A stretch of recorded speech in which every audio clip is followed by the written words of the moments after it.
வந்துருவாரு. நேரத்தை வீணாக்குறது எனக்கு பிடிக்காது. கண்டிப்பா வந்துருவான். எனக்கும் அப்படிதான் தோணுது. ஓகே பேபி, சவாலை சந்திக்கிற நேரம் இது. நம்ம முன்னாடி ஒரு பெரிய ஓட்டம் இருக்கு. அவசரப்பட்டு நம்ம வந்துட்டோமோ? அச்சு தூக்கு ஸ்ட்ராபெரிஸ், அச்சு தூக்கு. இதுக்கு மேல ஓட இடம் இல்ல. ஆனா தைரியம் இருக்குல்ல, அதனால பறந்து போ.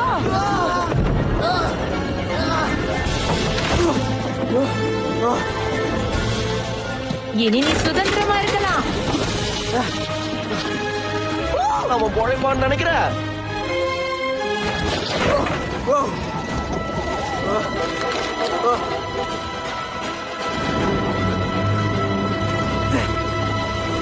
வேண்டாம். No, no. குதிச்சிடுறா, அதுதான் எனக்கு வேணும்.